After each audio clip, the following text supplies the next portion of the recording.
aja. Kita akan mulai ibadah kita di pagi hari kita ini. Kita mau memuji Allah kita. Allah yang layak disembah. Allah yang layak ditinggikan. Tidak ada yang lain Tuhan. Hanya Engkau Yesus. Di atas langit, di atas seluruh bumi, seluruh surga menyembah-Mu Bapa. Mari sama-sama kita angkat lagu pujian ini. Alam semesta. Alam semesta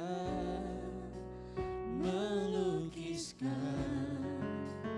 kebesaran Tuhan. Bumi dan surga menyanyikan kemuliaan nama-Mu. Hosana, Hosana, Hosana. Sekali lagi alam semesta. Alam semesta melukiskan kebesaran Tuhan. Bumi dan surga menyanyikan kemuliaan nama-Mu. Hosana, Hosana, Hosana. Layak dipuji, oh layak dipuji, disembah.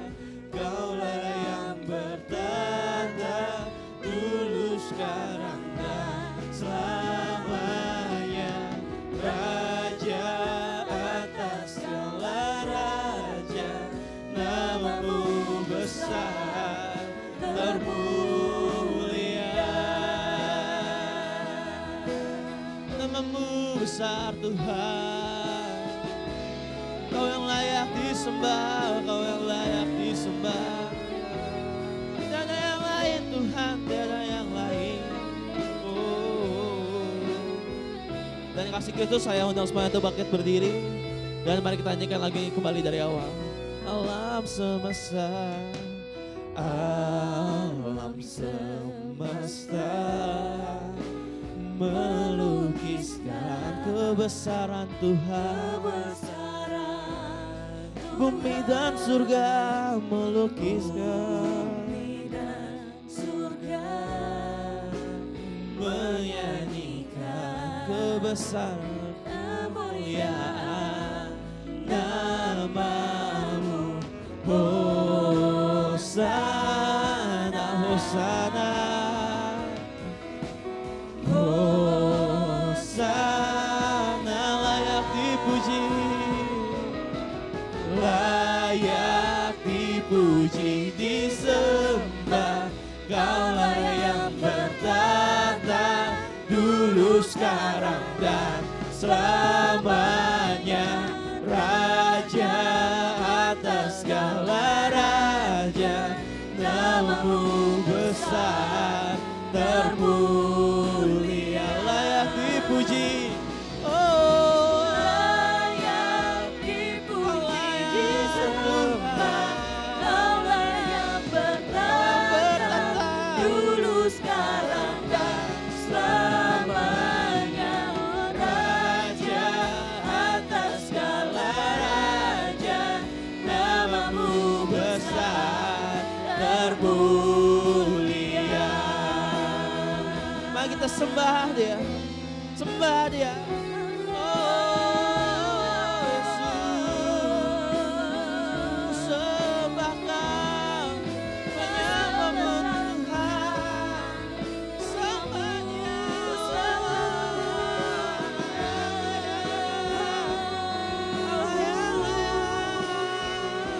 Sembah Kau Tuhan, sembah Kau Yesus.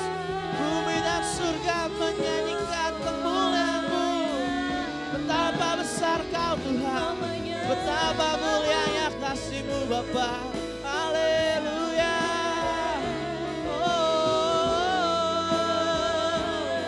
Ku puji, ku sembah, ku sembah Kau Bapa. Kau yang layak terima pujian kami. Tiada yang lain Tuhan, tiada yang lain. Hanya Kau Bapa, hanya Kau Tuhan yang layak disembah, layak dimuliakan, layak diagungkan. Ku sembah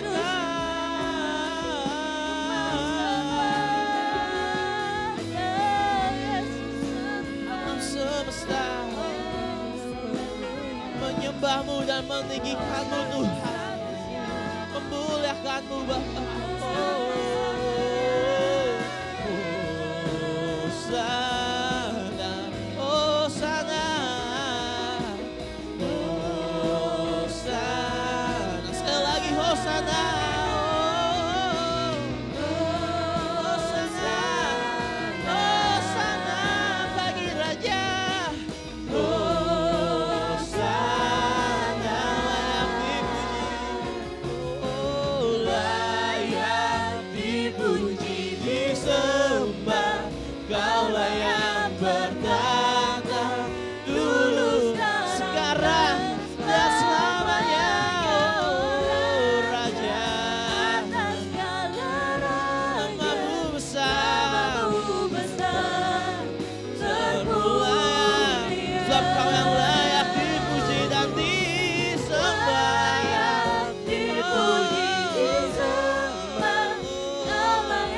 Kau yang bertahta Tuhan, dulu, sekarang, dan selamanya.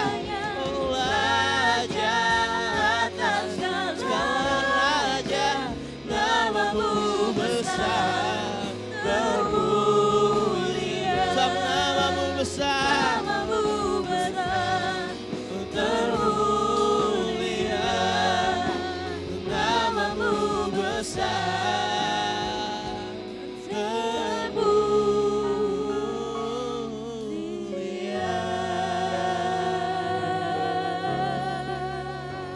Benar Bapa, benar Tuhan, bahwa Engkau adalah Allah yang mulia.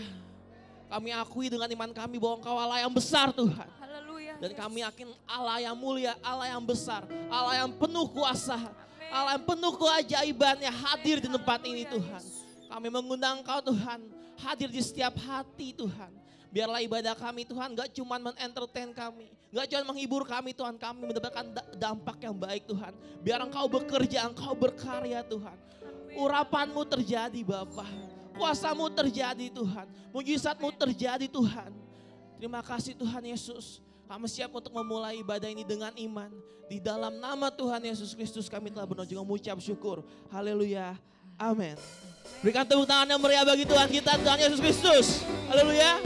Kita yakin bahwa Tuhan kita adalah Tuhan yang ajaib. Amin.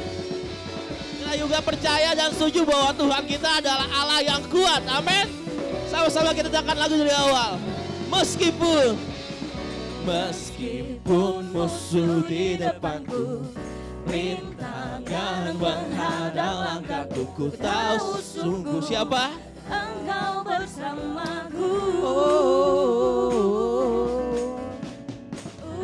Beribu rembah di sisiku, berlaksa di sisi kananku, ku tahu janji-Mu, Engkau bersamaku. Oleh karena itu Tuhan, takkan pernah kami goyah, takkan pernah goyah keyakinanku pada diri-Mu, Yesus Tuhanku. Tiada yang seperti diri-Mu, Kaulah kuatku, kebanggaanku, gunung batu dan keselamatanku. Kuat tangan-Mu, perlindunganku, Kaulah Allah, sumber kemenanganku. Kau Allah sumber kemenangan kami. Haleluya. Kami gak akan pernah goyah Tuhan. Gak akan pernah rebah Tuhan. Karena Engkaulah sumber kekuatan kami. Meskipun musuh di depanku, rintangan menghadang langkah, ku tahu sungguh Engkau bersamaku. Kau bersama kami Bapa. Beribu rebah di kiriku, berlaksa di sisi kananku. Ku tahu janjimu, Engkau bersamaku. Takkan pernah goyah, takkan pernah goyah keyakinanku pada dirimu, Yesus Tuhanku. Tiada yang semua katakan apa? Kaulah kuatku, kebanggaanku, gunung batu dan keselamatanku, kuat tanganku, perlindunganku. Kaulah Allah, sumber kemenangan. Kaulah kuatku, kebanggaanku, gunung batu dan keselamatanku, kuat tanganku, perlindunganku.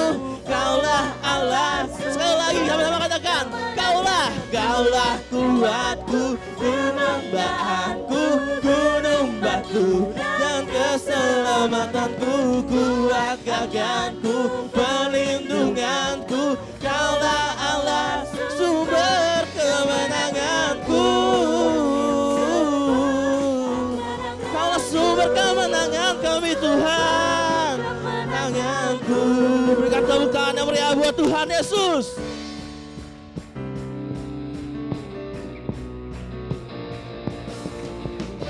Mari kita semua umat pilihan Tuhan, angkat tangan kita untuk kemuliaan nama Tuhan. Haleluya Yesus. Mari kita semua umat pilihan Allah, dengarlah panggilannya untuk menggenapi firman-Nya. Sekaranglah waktunya untuk berdiri bagi bangsa ini. Mari maju umat pemenang. Mari kita semua umat pilihan Allah, dengarlah panggilannya untuk menggenapi firman-Nya. Sekaranglah waktunya untuk berdiri bagi bangsa ini. Mari maju umat pemenang. Bukan bagi, nyatakan kemuliaan-Nya. Bukan bagi, nyatakan kebesaran-Nya. Sampai setiap lutut bertelut, semua lidah mengaku Yesus Kristus Dialah Tuhan, Raja segala raja. Dia siapa? Dialah Raja. Ya Raja.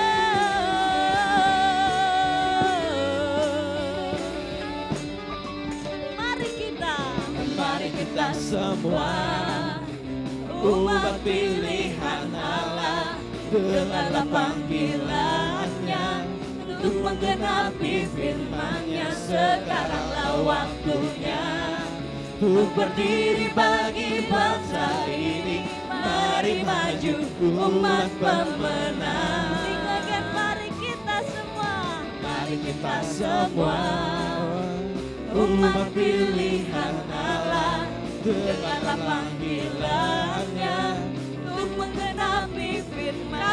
Sekaranglah waktunya untuk berdiri bagi bangsa ini. Mari maju umat pemenang. Angkat tangannya. Bukan bangkit, nyatakan kemuliaan-Nya.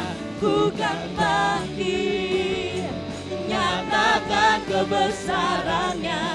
Sampai setiap lutut bertelut, semua lidah mengaku Yesus Kristus Dialah Tuhan, Raja segala raja. Dialah Bukan bagi,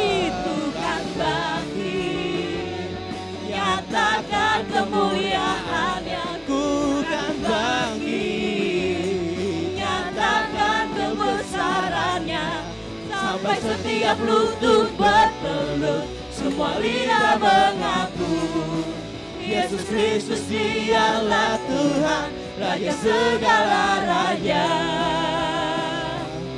Dialah ku kan bangkit, nyatakan kemuliaannya. Ku kan bangkit, nyatakan kebesarannya.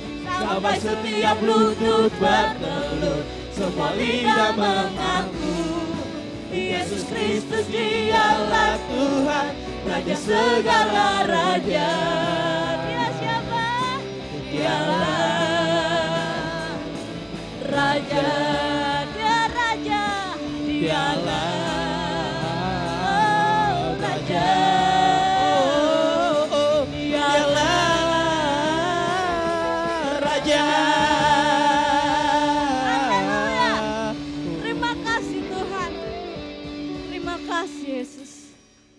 Silakan duduk. Haleluya Yesus. Terima kasih Tuhan untuk segala pengampunan yang Kau berikan bagi kami Yesus. Haleluya Yesus.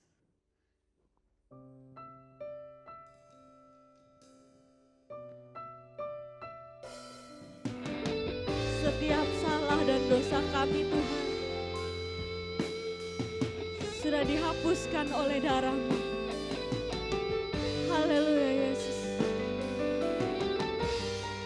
Terima kasih. Tak Kau lupakan diriku, Kau ingatku adalah debu, tetapi Kau meninggikannya di hadapan malaikat-Mu. Tak Kau hapuskan namaku dari kitab kehidupan-Mu.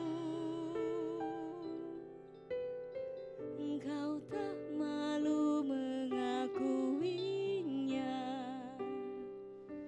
di hadapan Bapa. Engkau Allah yang tiada mengingat lagi segala kesalahanku yang telah Engkau ampuni.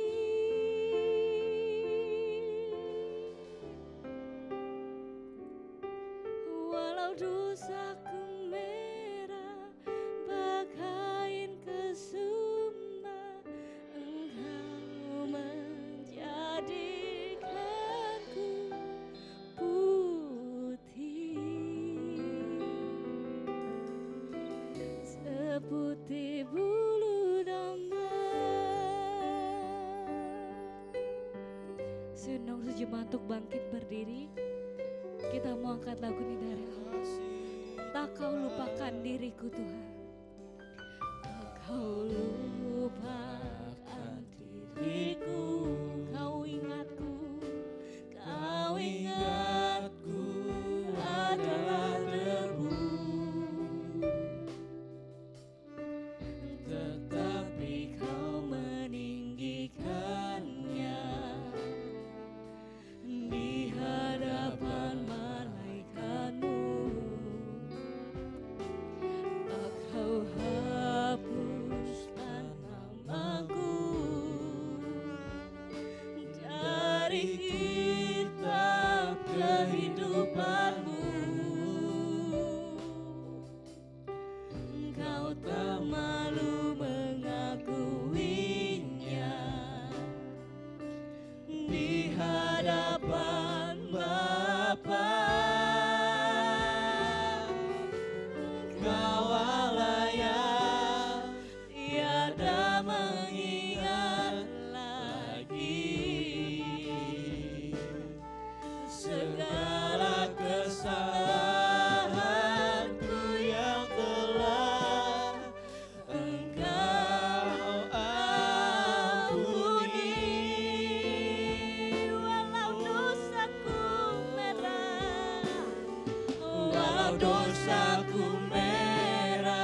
domba.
Dosaku merah bakain kesumba, Engkau menjadikanku putih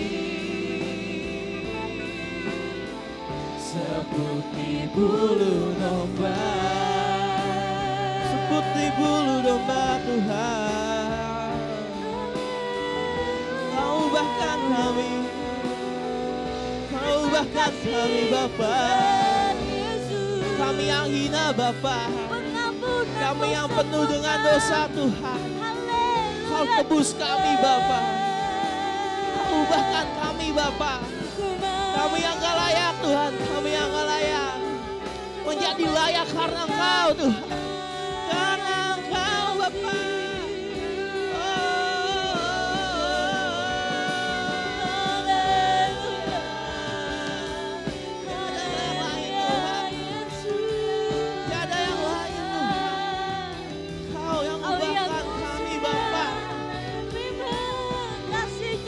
Dosa kami merah pekat Bapa, Kau ubahkan kami.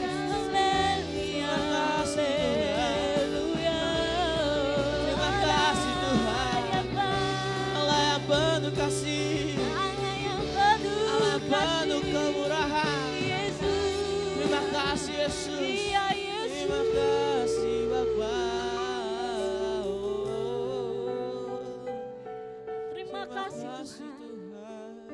Pengampunanmu sempurna Tuhan. Terima kasih Bapa. Ketika Kau mengampuni dosa kami, Kau mengampuni sepenuhnya tanpa mengingatnya sama sekali. Terima kasih Tuhan Yesus. Terima kasih Tuhan Yesus. Kau Allah yang besar Tuhan. Kau Allah yang tiada mengingat lagi segala kesalahanku yang telah Engkau ampuni. Thank you God. Walau dosaku merah bakain kesumba, Engkau menjadikanku putih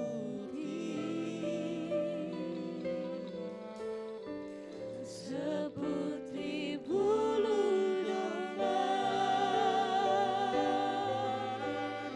Haleluya Yesus, haleluya Tuhan.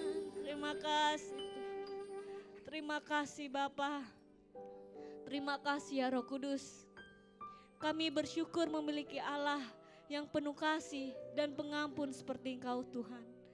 Terima kasih Yesus, terima kasih ya Roh Kudus. Pada pagi hari ini Tuhan, kami sudah memuji dan memuliakan nama-Mu. Kiranya Tuhan, hati-Mu boleh disenangkan melalui pujian dan penyembahan kami. Dan kini tiba saatnya Tuhan, kami akan mendengarkan kebenaran firman-Mu. Kiranya hamba-Mu Tuhan boleh dipakai dengan luar biasa.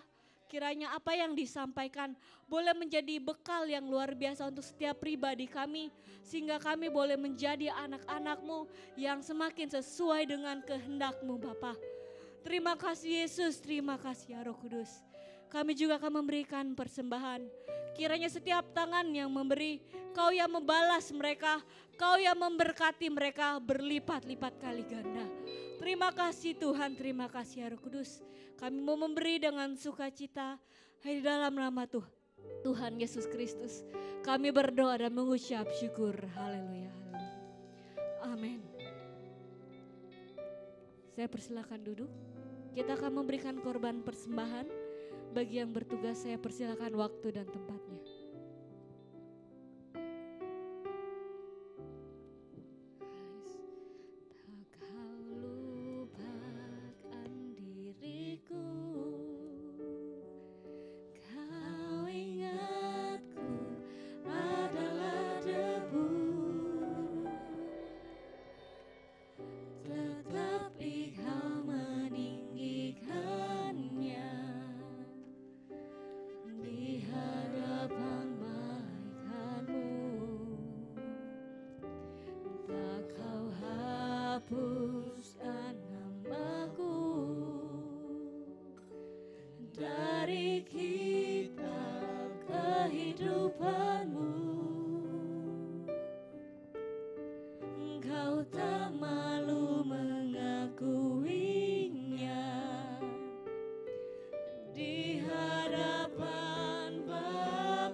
Seputih bulu domba,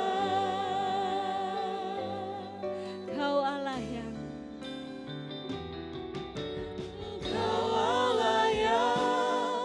tiada mengingat lagi. Bagi hamba yang akan membawa kebenaran firman Tuhan, saya persilakan waktu dan tempatnya.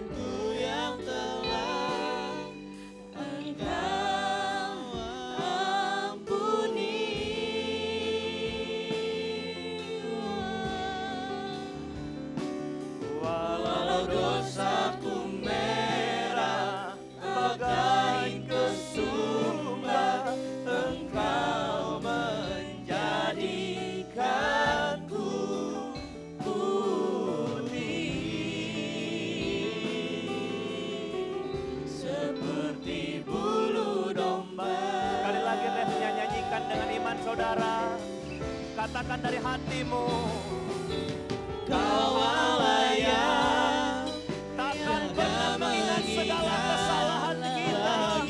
Haleluya. segala kesalahanku yang telah Engkau ampuni.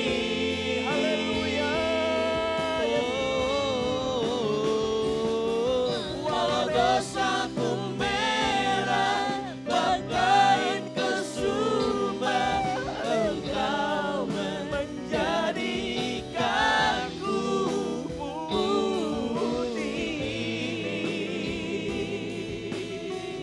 seperti bulu domba. Walaupun dosa, Walau dosaku merah bagaikan kesumba, Engkau menjadikanku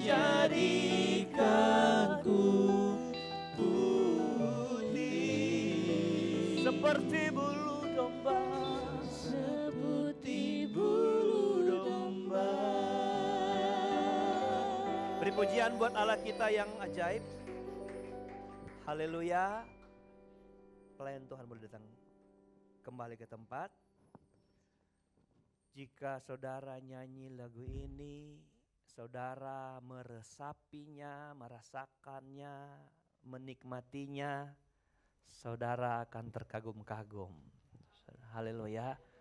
Waktu ini lagu dinyanyikan tadi, saya main saksofon, saya nggak sempat ngelap air mata, tapi biarkan itu karena saya sambil niup, saya perhatikan kalimatnya.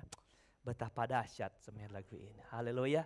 Engkau punya kesalahan tidak pernah diperhitungkan Tuhan. Semerah, sehitam, seapapun saudara-saudara. Tapi oleh kemurahan Tuhan, bahkan nama kita tidak terhapus dari kitab kehidupan. Ajaib, luar biasa Tuhan kita. Haleluya. Oke, kita beri tepuk tangan sekali lagi buat Tuhan yang akan memberkati kita dengan firman Tuhan. Matius pasalnya yang keempat.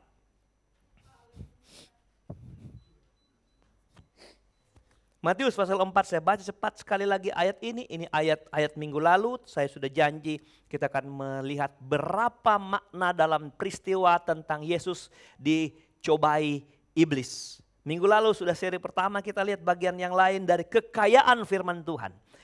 Maka Yesus dibawa oleh Roh ke padang gurun untuk dicobai iblis. Dan setelah berpuasa 40 hari dan 40 malam, akhirnya laparlah Yesus. Lalu datanglah si pencoba itu dan berkata kepadanya, jika engkau anak Allah, perintahkanlah supaya batu-batu ini menjadi roti. Tetapi Yesus menjawab, ada tertulis manusia hidup bukan dari roti saja, tetapi dari setiap firman yang keluar dari mulut Allah.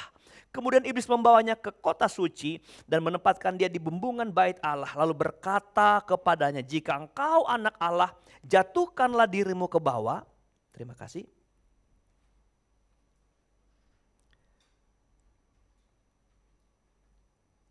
Sebab ada tertulis mengenai engkau, ia akan memerintahkan malaikat-malaikatnya dan mereka akan menatang engkau di atas tangannya supaya kakimu jangan terantuk kepada batu.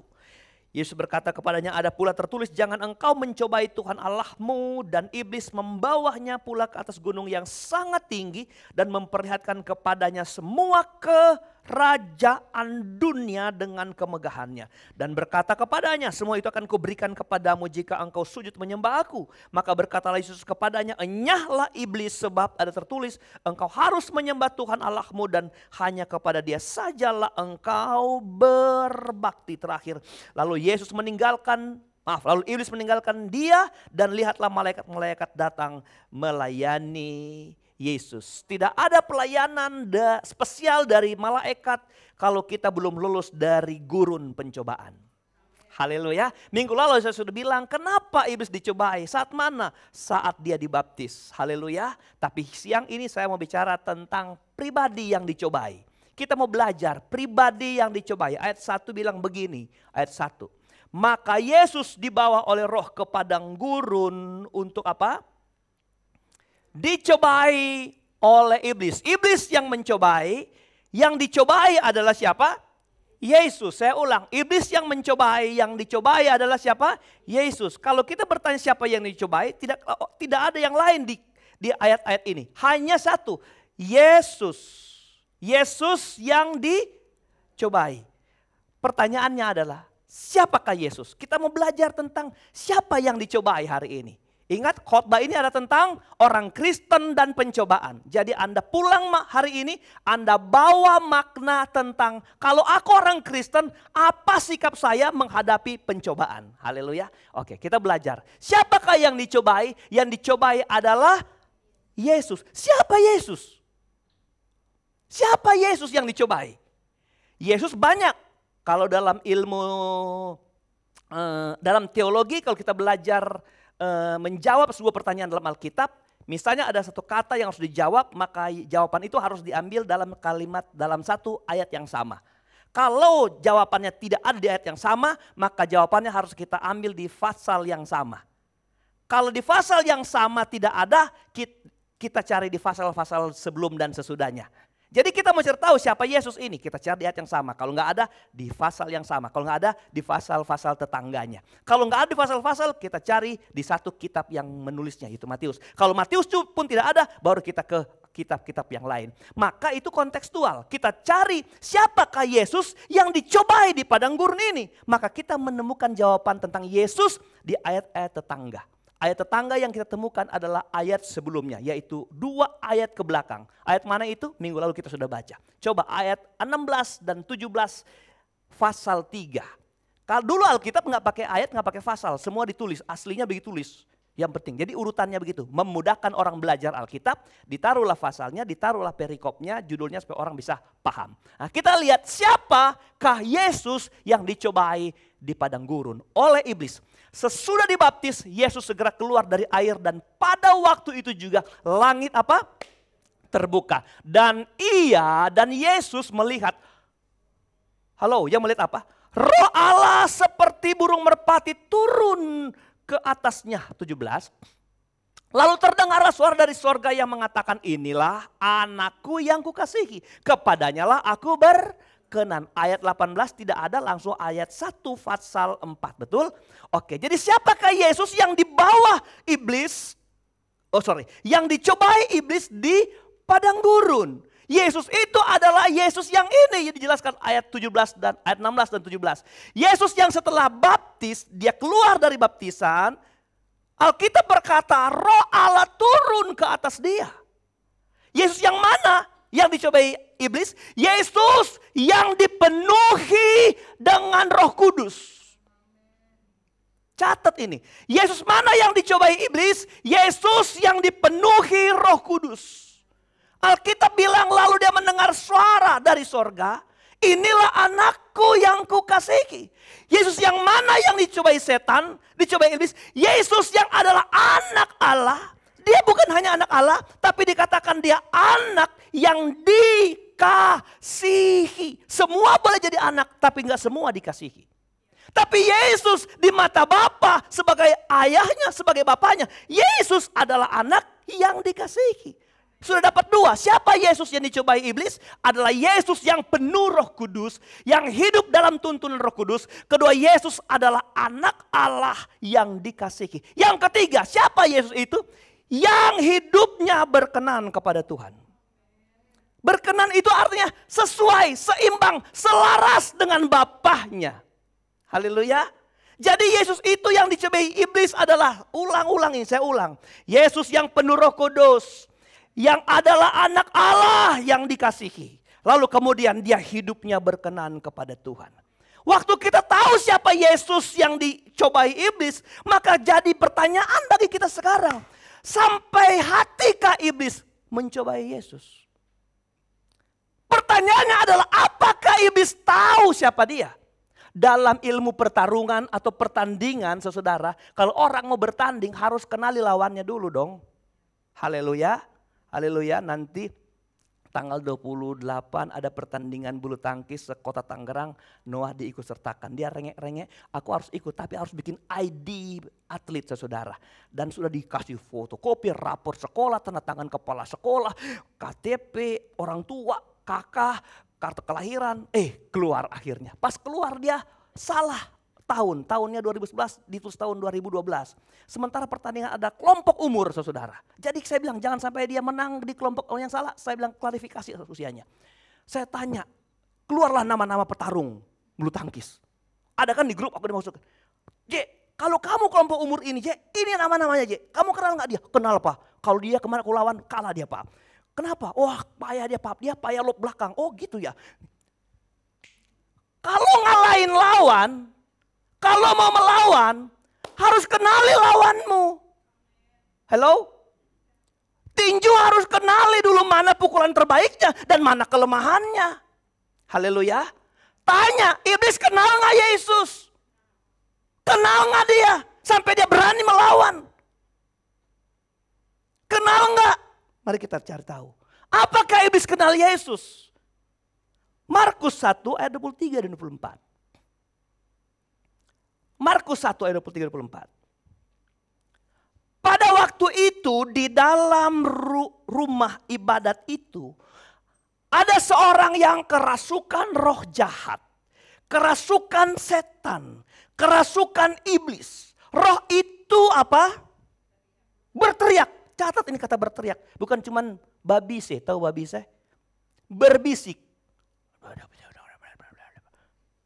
Berteriak dia. Apa yang dia teriakin? Ini, apa urusanmu dengan kami? Dengar ini, apa dia bilang? Hai Yesus orang Nazaret, engkau datang hendak membinasakan kami? Situ dulu. Kita mau cari tahu apakah iblis kenal Yesus atau tidak. Perhatikan waktu ada orang kerasukan iblis, kerasukan setan. Dan iblis yang di dalam dia melihat Yesus. Dan dia berteriak, dia bilang apa? Hei Yesus orang Nazaret. Waktu Yesus mati, di atas kepala dia ditulis kata INRI, I-N-R-I. Apa kesingkatan INRI? I itu kan dalam bahasa Yunani tidak ada kata Y, nggak ada. Saya guru bahasa Yunani. Jadi Y itu ditulis I. Jadi itu artinya Yesus. Nazarenus. Yesus orang Nazaret. Rex itu raja. Ada nama Rex di sini? Ada ya? Ada di atas. Rex, hello, kamu raja, saudara. Rex, Yudea, enggak ada kata Y. Yudea. Jadi Yesus orang Nazaret, raja orang Yahudi. Waktu Yesus masih hidup, ketemu orang kerasukan setan. Lalu iblis itu bilang, hei Yesus orang Nazaret. Dia lebih kenal Yesus sampai dimanapun, sampai kampung Yesus. Yesus memang lahir di Bethlehem, tapi dia lebih dikenal di Nazaret karena dia besar di Nazaret. Apakah iblis kenal? Kenal. Kita lompat dulu. Lukas pasal 4 ayat 41. Dari banyak orang, keluar juga siapa? Setan-setan sambil apa? Sambil apa? Berbisik. Sambil apa? Setiap kali iblis ketemu Yesus, berteriak dia, saudara. Haleluya. Oke, terus. Apa teriakan iblis kali ini? Apa teriakan dia? Begini. Engkau adalah apa? Tahu dia. Yesus anak Allah. Tahu dia. Yesus orang Nazaret. Tahu dia, Yesus itu anak Allah. Terus dulu. Lalu ia dengan keras melarang mereka dan tidak memperbolehkan mereka berbicara. Sampai situ. Kenal dia? Kenal. Perhatikan hal yang sama. Iblis ketemu Yesus, berteriak dia, iblis. Dan bilang, Yesus engkau anak Allah. Masih ada. Markus pasal 5 ayat 7. Markus pasal 5 ayat 7. Ini hanya pembuktian tentang Yesus itu dikenal oleh iblis. Dan dengan keras ia berteriak, orang yang kerasukan ini. Apa urusanmu dengan aku? Hai Yesus, anak Allah yang maha tinggi. Dengan keras apa ya? Berteriak lagi dia, saudara. Makanya saudara, kalau ada orang kerasukan, saudara, ketahuan. Iblis itu teriak-teriak dia. Takut dia sama saudara. Nah, karena saudara gak bilang aman, Anda yang takut sama dia. Haleluya. Itu model iblis begitu. Kalau ketemu musuhnya dia teriak-teriak, saudara. Teriak lagi, apa dia bilang? Yesus anak Allah yang maha. Kenal gak dia? Kenal. Terakhir, Lukas 8 ayat 27-28. Setelah Yesus naik ke darat, datang seorang laki-laki dari kota itu menemui dia. Orang itu dirasuki setan-setan dan sudah lama ia tidak berpakaian dan tidak tinggal dalam rumah. Tetapi dalam pekuburan. 28. Ketika ia melihat Yesus, ia berteriak lagi, heran. Ini iblis cuma modelnya berteriak. Di rumah jangan ada yang suka berteriak. Saya ulang, di rumah jangan suka ada yang karena itu teriak gayanya siapa? Halo, di rumah gak ada yang, gak boleh, jangan berteriak. Teriakan gak bisa nyelesain masalah. Kadang justru yang berteriak itu yang salah, karena dia action. Daripada dia dituduh dulu, dia teriak duluan, saudara. Gaya itu udah kita tahu, saudara ya. Jadi jangan berteriak di rumah. Di rumahmu jangan bagi berteriak, karena teriakan itu cuma gayanya siapa? Nah itu. Dia berteriak lalu tersungkur di hadapannya. Bukan cuma teriak, tersungkur. Arti tersungkur apa? Coba. Mengakui Mengakui bahwa apa? Coba. Kalau orang tersungkur di depan seseorang. Yang tersungkur mengakui bahwa di depan dia itu orang yang lebih hebat dari dia yang tersungkur. Betul nggak? Halo? Jadi iblis tersungkur. Artinya iblis beri pengakuan Yesus itu maha apa? Tinggi. Ayo, kita lihat kalimatnya. Tersungkur di hadapan dia. Dan berkata dengan apa? Suara keras lagi. Apa urusanmu dengan aku? Hai Yesus anak Allah yang maha tinggi. Haleluya. Yang ini saya garis bawahi tentang tersungkur. Dari bacaan itu saja 4, kita sudah tahu bahwa iblis sangat-sangat mengenal Tuhan Yesus. Saya ulang, iblis sangat mengenal Tuhan. Apakah memang karena memang dulu mereka dari satu tempat yang sama, lalu dicampakkan ke bumi? Dia sangat mengenal. Bahkan dia percaya Yesus itu adalah siapa? Anak Allah. Saya tanya, saudara mengenal Yesus? Saya ulang, saudara mengenal Yesus? Saudara percaya sama Yesus? Apa beda pengenalan saudara tentang Yesus dan iblis mengenal Yesus? Kamu percaya Yesus anak Allah? Iblis pun percaya, kata Alkitab. Kalau begitu apa hebatnya engkau kalau cuma percaya?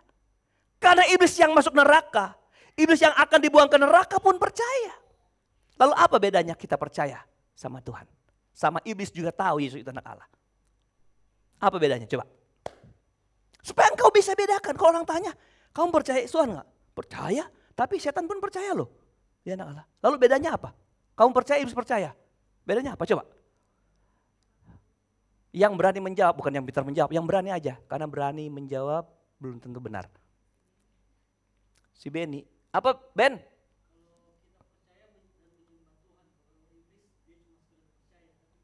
Wih, luar biasa. Haleluya. Kata Bang Ben, kalau iblis pakai percaya tapi nggak mau menyembah Tuhan. Kalau kita percaya menyembah Tuhan. Haleluya. Makanya bedakan saudara dengan penyembahan. Kalau Benny bilang begitu, engkau harus lebih menyembah Tuhan. Kalau tidak menyembah berarti percaya kita sama dengan iblis. Yang kedua saya tambahkan, kalau iblis dia percaya Yesus, tapi apa Yesus minta dia nggak mau lakukan. Makanya bedakan, kalau kamu percaya Tuhan, apa yang Tuhan bilang kerjakan. Karena bedanya cuma di situ. Bedanya cuma di situ. Haleluya, haleluya. Lalu kita kembali ke khotbah ini. Kenapa iblis tahu Yesus itu dia kenal, dia tahu, dia maha kuasa, tapi dia mau coba. Pelajaran buat kita. Dia sudah tahu Yesus itu anak Allah, penuh Roh Kudus. Yang disayang Tuhan, yang berkenan kepada Tuhan. Tapi iblis gak pernah mundur. Artinya apa ini Pak? Artinya begini. Iblis tuh gak peduli dengan engkau anak Allah. Dia gak peduli engkau bilang engkau penuh Roh Kudus, dia gak peduli. Haleluya. Engkau boleh bilang aku anak yang dikasihi Tuhan. Iblis bilang gak peduli aku, gak peduli. Haleluya.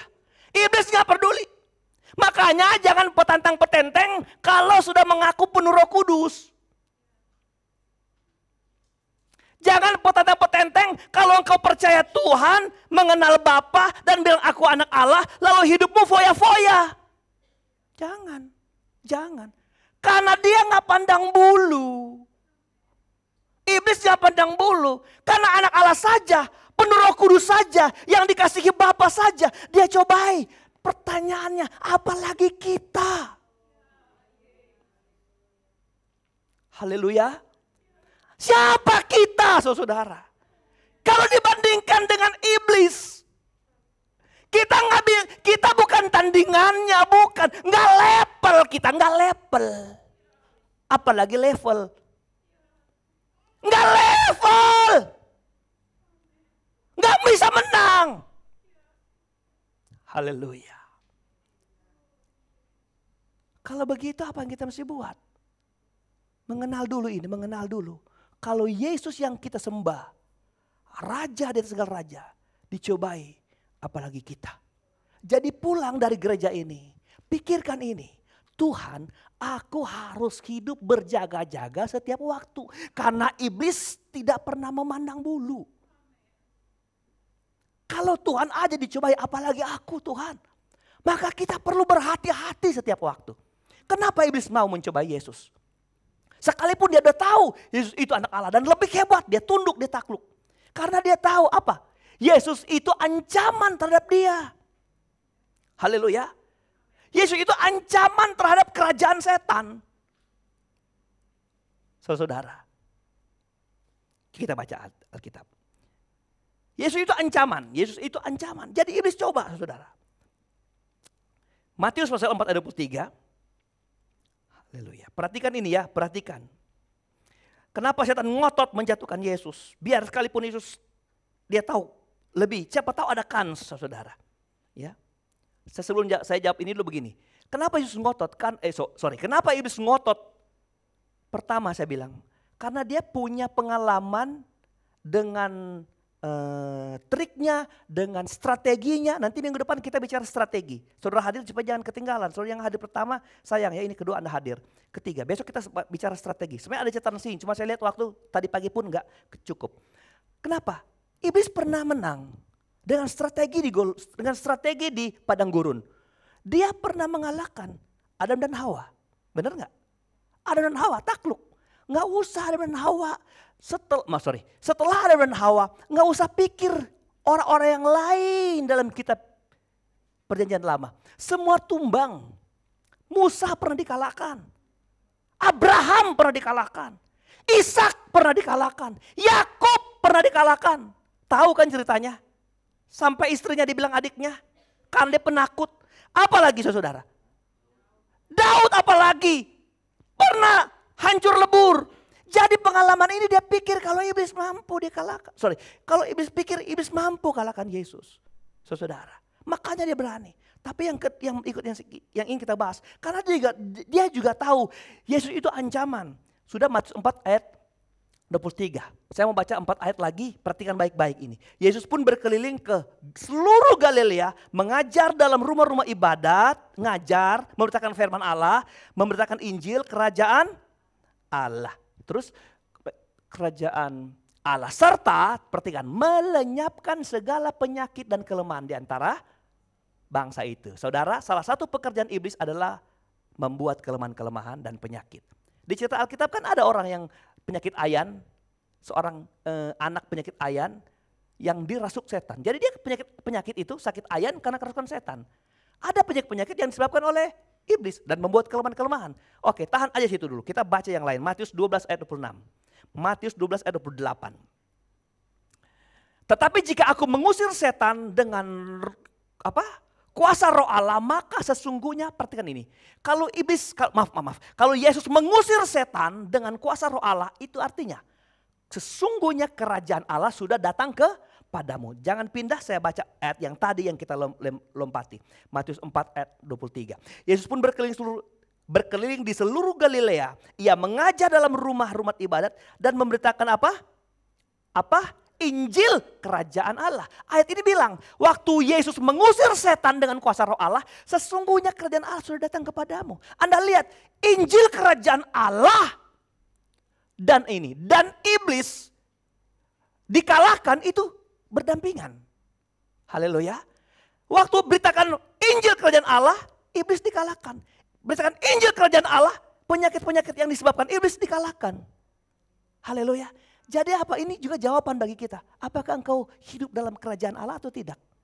Apakah engkau hidup dengan firman Injilnya? Dengan aturan-aturan kerajaan Allah?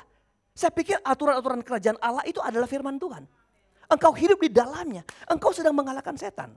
Saya baca dua ayat lagi terakhir. Markus 1 ayat 34.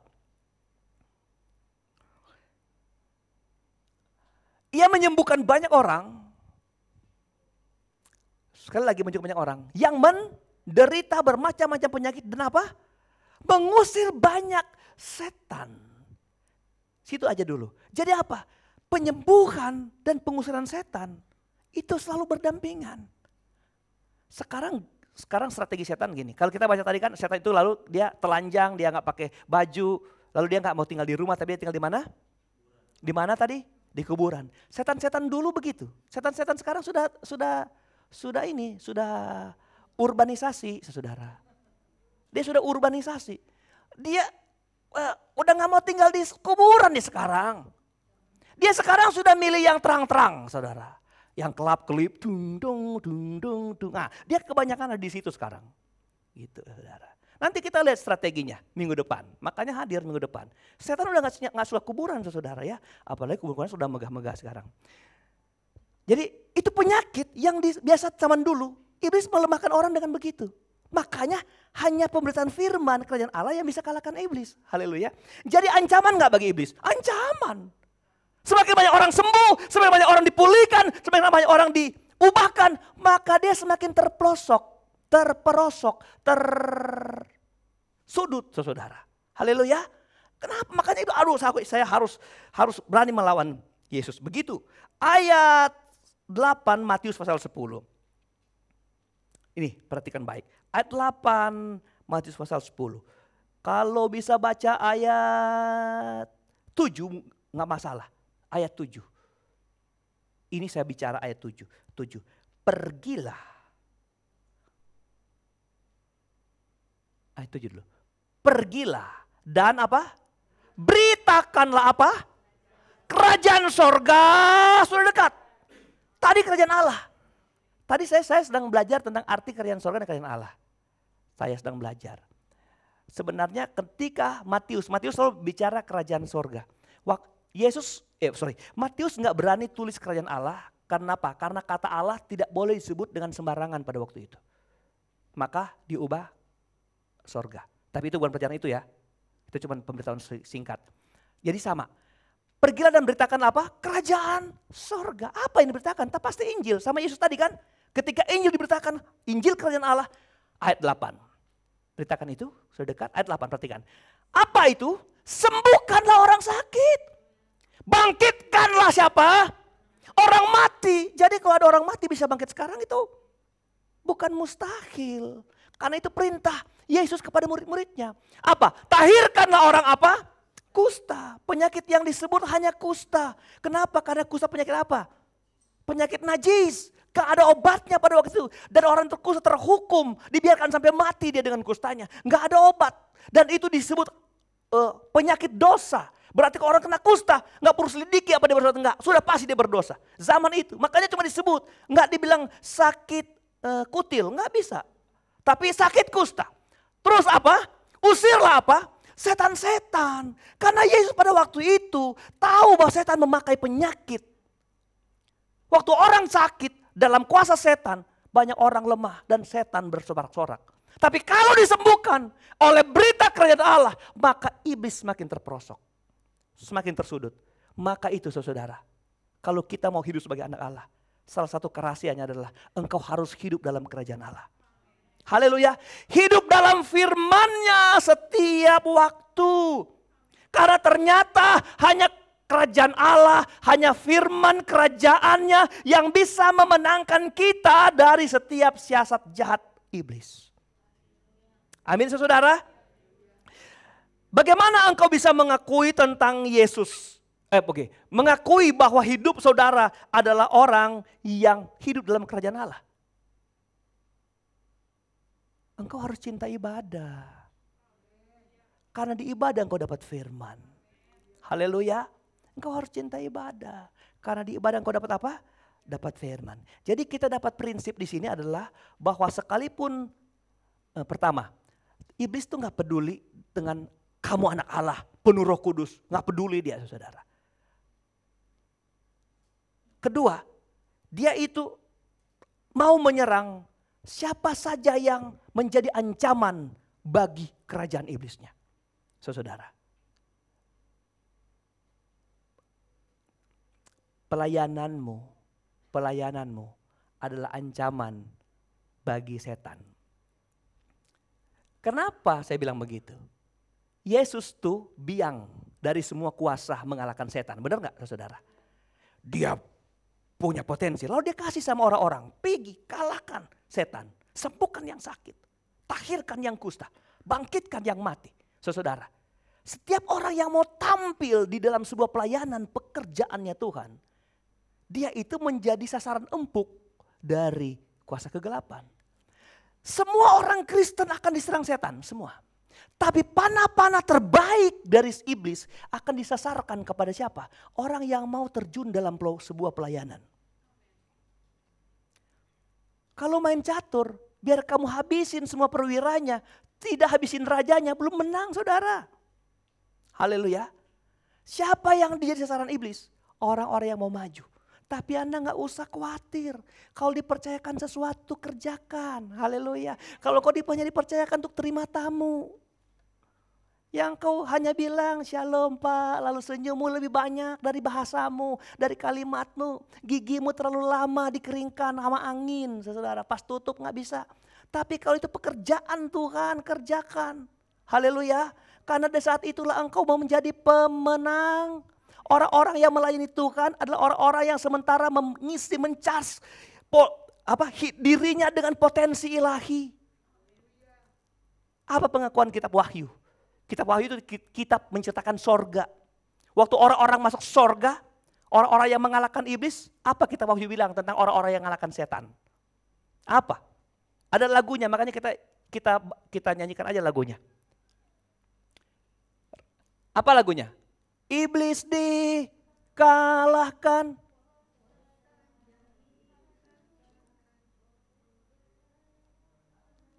Domba. Refnya? Oleh darah anak domba. Lalu apa?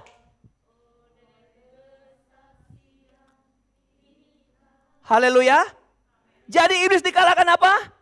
Oleh apa? Darah dan kesaksian kita. Iblis hanya terdesak, Wahyu ngomong cuma oleh darah Yesus dan kesaksian orang percaya. Apa tuh kesaksian orang percaya? Coba. Apa tuh kesaksian? Kesaksian tuh bukan datang di depan. Selamat pagi Bapak Ibu Saudara, saya tadi pagi puji syukur sama Tuhan sudah bisa bangun pagi-pagi. Dulu bangunnya jam 12. Lalu saudara-saudara saya sempat ke pasar. Saya beli kangkung, beli cabai. Lalu saya beli minyak goreng. Puji Tuhan saya digerakkan untuk punya semangat masak saudara. Lalu kemudian saya potong-potong kangkungnya. Saya panasin minyaknya, saya kasih bawang. Lalu saya taruh udah panas. Lalu saya ambil kangkungnya, saya taruh. Lalu itu Anda bilang kesaksian yang mengalahkan setan. Kesaksian tuh begini nih. Waktu engkau gak ngapa-ngapain dengan mulutmu. Tapi orang melihat kesaksian hidupmu. Caramu, sikapmu, lakumu. Bicaramu. Hei, haleluya. Lalu engkau sedang melayani Tuhan. Orang di sana bilang, kalau aku besar aku ingin jadi pemain drum kayak dia. Mau melayani Tuhan. Saya masih anak remaja. Ke bawah saudara. Kalau dulu sekolah Alkitab itu belum ada di Kelimnado, belum ada di Langoan. Masih ada di Air Madidi, hanya 6-7 kampung dari kampung saya. Anak-anak sekolah Alkitab kalau malam-malam nggak ada acara, mereka pergi kunjungin ibadah-ibadah di gereja-gereja tetangga. Kalau mereka datang di gereja kami, kalau ada anak sekolah Alkitab pakai putih, hitam, dasi merah, saya dibawa bilang mengingat Tuhan, saya ingin jadi hamba Tuhan. Apa yang saya lihat dari dia? Kesaksian hidupnya yang membuat orang lain yang melihat berubah hidupnya. Haleluya. Itu sebabnya dengar baik. Kalau hidupmu berkenan kepada Tuhan, engkau sedang memojokkan iblis. Bagaimana mengalahkan iblis? Tertangkap dong rahasianya apa? Kita hidup dengan firman Allah dan melayani Tuhan dan pekerjaan Tuhan. Amin. Iya, tepuk tangan saudara-saudara. Jadi gak sia-sia kau melayani Tuhan. Engkau gak perlu jadi pendeta, tapi engkau perlu jadi pelita. Haleluya. Gak perlu jadi pendeta, pelitamu yang akan mengkamiri dunia. Jadi jangan selalu pikir melayani itu lelah. Betul, engkau gak dapat gaji. Tapi waktu kau melayani, engkau sedang mencas hidupmu dengan kekuatan-kekuatan ilahi. Yang waktu engkau keluar dari gereja ini, engkau pemenang yang sesungguhnya terhadap kuasa dosa, kuasa maut, kuasa iblis. Haleluya. Kalau dipercayakan, jangan pernah tolak pelayanan. Kalau dipercayakan, terima. Engkau dikasih kesempatan untuk mengecas hidup saudara. Memenangkan peperangan-peperangan iman saudara. Memenangkan apa ini? Padang gurun pencobaan saudara. Haleluya. Lalu engkau akan dilayani para malaikat. Haleluya. Ayat terakhir. Matius 26. Ayat 41.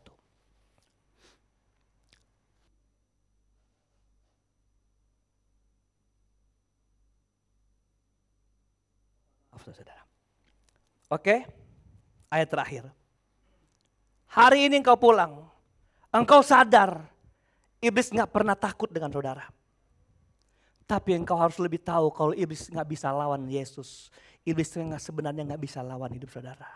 Tapi engkau harus hidup dalam kerajaannya, dalam firman-Nya, dan dalam pelayananmu ke Tuhan. Tolong jadi jemaat yang tidak pangku tangan tapi melayani Tuhan. Iya, melayani Tuhan. Tapi sudah semua melayani. Enggak, tidak ada tempat yang penuh di gereja untuk melayani Tuhan. Enggak ada. Semua ada kans, ada kesempatan. Enggak ada, saudara. Setur dengan talenta saudara. Terakhir, ayat terakhir. Berjaga-jagalah dan berdoalah. Supaya kamu jangan jatuh ke dalam pencobaan. Saudara, kesempatan ini saya nggak bisa jelaskan tentang perbedaan pencobaan dan ujian. Nanti besok minggu depan, saudara. Tapi saya bilang dulu ini, kenapa berjaga-jaga dan berdoa untuk menjaga kita supaya jangan jatuh dalam pencobaan, bukan jatuh dalam ujian. Jatuh dalam pencobaan. Roh memang penurut, tetapi daging lemah. Kenapa, saudara? Berjaga-jaga dan berdoa. Ini dua hal yang kelihatan sepele. Waduh, sepele ini. Tapi saudara lihat, kemampuan bertahan di dalam tidak jatuh dalam pencobaan itu ini, berjaga-jaga, berdoa. Gampang ini pendeta. Cuman berjaga-jaga berdoa, sudah dari dulu ku dengar ini. Gampang, tapi apa engkau buat? Siapa yang hadir khotbah Kamis tadi malam? Kamis 2 hari lalu. Sabtu, Jumat, Kamis. Tentang apa? Apa? Oh iya. Tentang apa? Ya, kata Daud kan?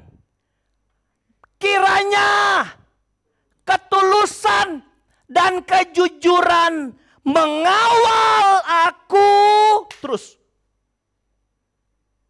Apa itu ayatnya? Dalam menanti-nantikan Tuhan. Kegagalan seorang menanti-nantikan Tuhan kalau dia tidak menyuruh ketulusan dan kejujuran mengawal dia. Kalau orang hidup nggak tulus, nggak jujur, gagal dalam menantikan Tuhan. Khotbah Kamis, gagal. Makanya perlu tulus. Tulus apa? Sesuatu yang dikerjakan, yang kita ucapkan, yang lahir dari hati nurani. Dan tidak perlu menuntut pamrih. Tulus. Jujur apa? Perbuatan-perbuatan yang tidak menyimpang dari kebenaran. Jujur. Makanya pria yang jujur susah dicari. Tapi gagal. Harus menanti-nantikan Tuhan. Nah, kata ini berjaga-jaga, itu identik nih. Orang yang berjaga-jaga sama dengan menanti-nantikan Tuhan. 10 anak darah itu kan menanti-nantikan Tuhan. Kalau dihotbahkan itu harus bicara tentang berjaga-jaga. Saudara, kegagalan 5 anak darah yang disebut kemudian bodoh, tidak bijaksana. Karena mereka gagal dalam berjaga-jaga. Mereka betul menantikan Tuhan, tapi mereka gagal dalam berjaga-jaga. Seandainya dia tahu bahwa Tuhan datang tidak pada waktu tempat yang tidak ditetapkan. Pada waktu dan tempat yang tidak dia tahu jamnya. Mbok iya yang dikerjakan adalah berjaga-jaga. Haleluya. Kapan kelihatan perbedaan bijaksana dan bodoh itu? Di mana? Di mengisi minyak dalam pelita. Haleluya. Sama-sama duduk, sama-sama nunggu, sama-sama menanti, sama-sama dalam kelemahan tidur, semua tidur. Persoalannya yang satu lebih goblok. Kenapa dalam waktu menantikan Tuhan tengah malam yang begitu lama engkau gak siapkan pelita? Dengar ya, kekristenan yang bisa mengalahkan kuasa setan, kuasa jahat ada dua. Berjaga-jaga, jangan kosong bahtera hidupmu, jangan kosong bejana hidupmu. Engkau pikir Tuhan terlalu lama, engkau tinggal di perampatan, engkau enggak datang mengecas hidup saudara, engkau habisi waktu di diskotik, engkau habisi waktu dengan foya-foya, engkau pikir Tuhan masih lama, engkau enggak berjaga-jaga, tiba-tiba Tuhan datang, selesai hidup saudara. Haleluya, haleluya, haleluya. Jangan terlalu sibuk dengan uangmu, jangan. Sisihkan waktu guna berjaga-jaga. Kalau waktu Tuhan datang, Tuhan angkat hidup saudara, Tuhan tempatkan di sorga yang indah bermain. Haleluya. Jadi dengar ya, waktu engkau sibuk dengan Tuhan berjaga-jaga, saat itulah engkau diberikan kekuatan untuk tidak jatuh dalam pencobaan. Lihat Yesus uraikan tentang orang-orang yang jatuh pencobaan. Roh memang penurut, tapi daging lemah. Tanya, mau gak gereja? Siapa yang gak mau gereja? Gereja ya, waduh gereja itu mendatangkan berkat. Rohmu bergairah, dagingmu yang merosot. Jadi hidup itu pilihan. Kayak semalam Kamis. Jujur dan tulus itu pilihan kita loh. Pilihan kita, kita mau jujur sama tulus, kita punya pilihan. Engkau hidup dalam daging atau roh, pilihan kita. Mari kita utamakan roh dalam berjaga-jaga dan berdoa. Engkau gak usah sibuk ngalahin setan. Sibuk berjaga-jaga dengan Tuhan. Haleluya. Sibuk dengan pelayananmu. Sibuk dengan doa-doa ucapan syukurmu. Maka iblis bukan lawan kita. Iblis Tuhan bilang, kamu akan berdiam diri. Dan aku yang akan berperang mengalahkan setan. Menggantikan kamu. Aku berperang ganti kamu. Waktu Tuhan bilang berdiam diri. Bukan kita tidur-tidur. Enggak. Kerjakan bagianmu dengan aku. Aku yang kerjakan bagianku mengalahkan musuh-musuhmu. Haleluya. Maka dari itu tetap setia sampai Tuhan datang. Tundukkan kepala kita semua. Mari para pelayan musik. Ya. Haleluya, puji Tuhan. Kita bilang terima kasih buat Tuhan. Hari ini kita mengenal bagaimana kita memposisikan diri waktu ujian, persoalan, pencobaan datang dalam kehidupan kita. Engkau tidak boleh petantang-petenteng dengan engkau, oh aku anak Tuhan orang Kristen. Apalagi Kristen mau cuma Kristen di KTP. Anak Allah saja dia gak pernah mundur, apalagi kita. Status anak Allah aja gak usah kita andalkan saudara. Engkau bilang engkau penuh Roh Kudus. Enggak. Apalagi cuma berlindung dalam kekayaan, ketenaran, jabatan. Aduh iblis gak pandang itu, iblis gak peduli itu saudara. Tapi mari engkau sibuk dengan Tuhan. Biarkan Injil kerajaan disampaikan. Dan ada kuasa yang menyertai engkau mengalahkan setiap sakit penyakit. Menyembuhkan, mentahirkan, membangkitkan yang mati. Dan mengusir setan. Apa engkau mau hidup dalam melayani Tuhan? Di hari-hari waktu terakhir hidup saudara. Orang muda tidak bisa dibilang lepas dari kalimat ini. Semua kita harus bilang. Ada waktu-waktu terakhir hidupan kita. Karena kita nggak tahu sampai berapa lama kita hidup. Sampai berapa lama Tuhan panggil kita. Makanya berjaga-jaga terus. Tetap pasrahkan hidupmu kepada Tuhan. Dan Tuhan akan memberikan engkau perlindungan. Kita mau nyanyi lagu, engkaulah perisaiku. Saat badai datang, saat ujian, saat persoalan, pencobaan datang. Tuhan perisai hidup kita. Saudara tidak keberatan, mari kita bangkit berdiri. Nyanyikan dengan iman saudara. Bahwa Tuhan ada di tengah badai. Untuk memberikan kau kekuatan melewati itu semua.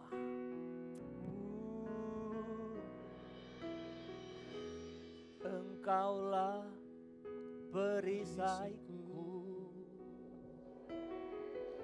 Saat badai hidup menerpaku.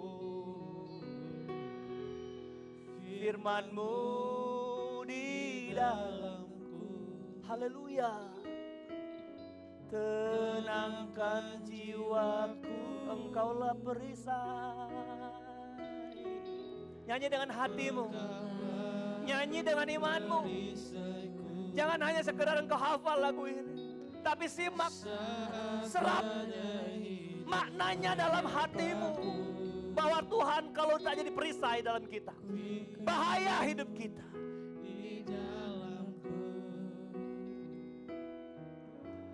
Tuakan jiwaku, ku kan berdiri di tengah badai, dalam kekuatan yang kau berikan. Sampai kapanpun, sampai kapanpun, haleluya, kita bertahan. Yesus jawaban segala-galanya dalam hidup kita. Bukan bertahan dalam tekanan, dengan kekuatan yang kau berikan. Sampai kapanpun tak tergoyahkan, karena Yesus selalu menopang hidupku. Beratkah saudara melewati padang gurun masalah hidup saudara? Hari ini engkau sedang pahami, bukan persoalan iblis itu takut sama saudara, bukan. Bukan persoalan iblis itu mundur dari saudara, bukan. Tapi persoalan yang kita permasalahkan hari ini adalah, apakah engkau mau memilih Tuhan, setia sama Dia, bergantung kepadanya, memilih firman-Nya untuk engkau hidupi? Apakah engkau mau menjadi saksi Tuhan yang mengkerdilkan siasat-siasat jahat iblis dalam kehidupan kita? Dan ingat, hanya Tuhan yang bisa bela hidup saudara. Kita nyanyi sekali lagi dari awal lagu ini. Ada yang ingin dibantu doa, kau datang ke depan. Atau yang mengembalikan milik Tuhan, datang dengan iman, percaya bahwa Tuhan yang sanggup menolong hidup saudara. Kau perisaiku saat pada hidup menerpaku. Firman-Mu di dalamku, tenangkan jiwaku, tenangkan jiwaku. Engkaulah perisaiku saat badai hidup, saat badai hidup menerpaku. Janji-Mu, pakai tangan hamba-Mu menjadi berkat bagi mereka yang ada di depan ini Tuhan, yang datang memberi pengakuan tentang kuasa Tuhan yang tak terbatas, yang terus menyertai mereka dalam segala perkara hidup dan menjadikan mereka pemenang. Inilah kuat baru bagi apa yang Kau buat. Tuhan balaskan berkat berlimpah, menjadikan tangan-Mu cekatan menghasilkan berkat-berkat. Terima janji Allah ini, apa yang Kau kembalikan sebagai milik Tuhan. Tuhan sudah membalaskan bagimu dalam nama Yesus. Tuhan memberkati.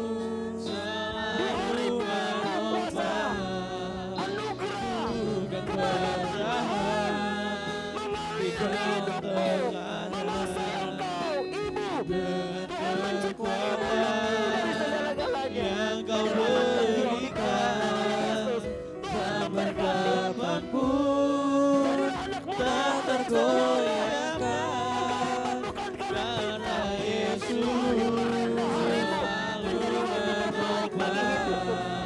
karena Yesus Yesus. Tuhan memberkati. Jadilah hebat kuat, akan diberkati dalam segala perkara. Tuhan mengalir hatimu, Tuhan menjadikan kau pemenang segala hal. Tuhan bersama keluarga rumah tanggamu dan apa yang kau berhasil. Janji Allah dan kami terima dalam nama Tuhan Yesus.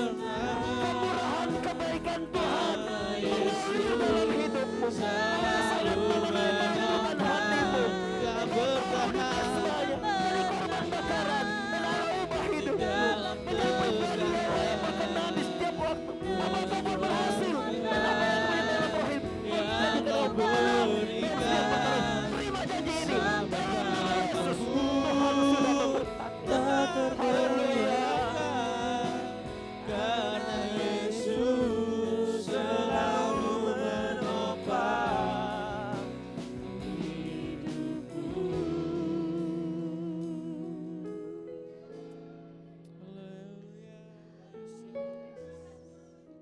Semua yang percaya bilang terima kasih buat Tuhan. Semua yang percaya katakan Engkau dahsyat Yesus. Dahsyat Tuhan Yesus. Semua yang percaya bilang kalau bukan Tuhan yang mengajarkan aku, sudah lama aku kalah dalam menghadapi siasat-siasat iblis. Sudah lama aku jatuh dalam pencobaan Tuhan. Tapi kami bilang terima kasih buat Tuhan Yesus yang selalu memberikan kami kekuatan. Supaya kami terus bertahan berdiri di tengah badai. Tuhan jamah setiap hati yang hadir malam. Tuhan jamah dan kenal setiap mereka Tuhan. Apa yang menjadi masalah persoalan hidup. Kalau itu dikerjakan sama kuasa kegelapan. Jangan biarkan umat-umatmu jatuh terkapar dalam proses-proses pencobaan ini Tuhan. Tapi biar mereka lahir sebagai pemenang. Tampil sebagai juara dalam setiap pertarungan iman mereka Bapa. Dan kami percaya lewat firman Allah semua akan diberkati dan sudah dikuatkan. Terima kasih Bapa di sorga buat berkat yang Kau beri bagi kami pada hari ini. Kami cinta, kami merindukan Tuhan untuk selalu mengubah hidupan kami. Melalui kebenaran-kebenaran Tuhan yang Tuhan taruh titip di gereja ini Tuhan. Pewartaan yang ada dan lahir di mimbar ini Tuhan. Biarlah kiranya lahir dari isi hati Tuhan atas gerejamu Tuhan. Supaya kami berubah menurut rencana gereja. Rencana Tuhan sebagai pemilik gereja. Bukan rencana manusia. Terima kasih, berkati GPDO Baja ini Tuhan. Biar kami bukan gereja yang besar Tuhan. Tapi di mimbar ini lahir pemberitaan firman yang benar Tuhan. Yang mengubah, yang mendewasakan, yang menghancurkan. Tapi yang membebat, melukai, tapi yang mengobati. Supaya kami tambah berkenan dan layak.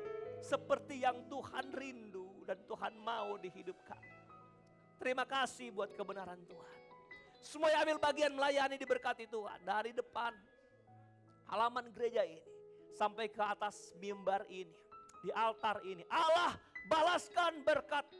Tambahkan kami rasa dan cinta melayani Tuhan. Karena waktu melayani kami memberikan suplai kekuatan dalam kehidupan kami. Yaitu kekuatan Roh Kudus.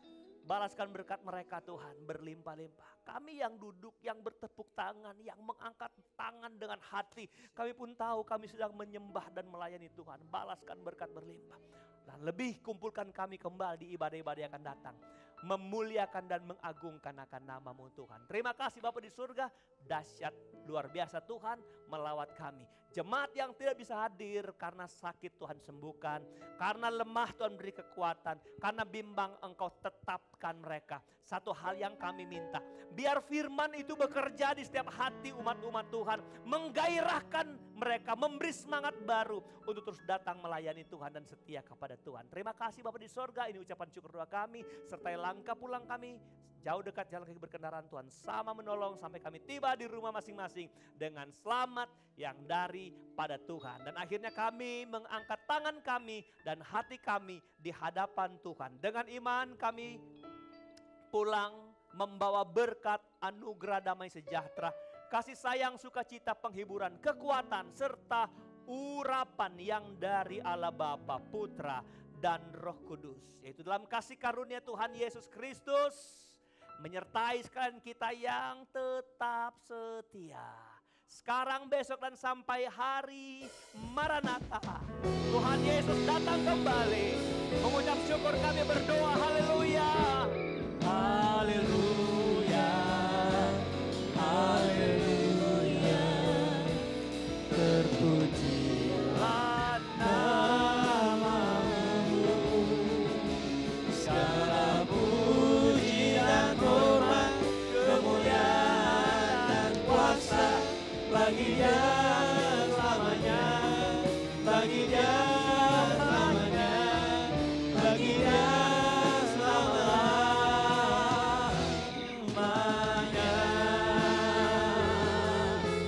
Amin.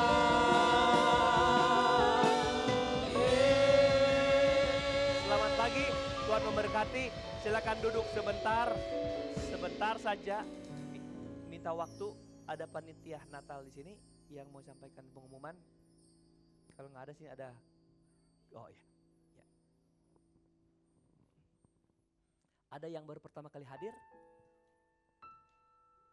Tidak ada? Oke, Tuhan berkati.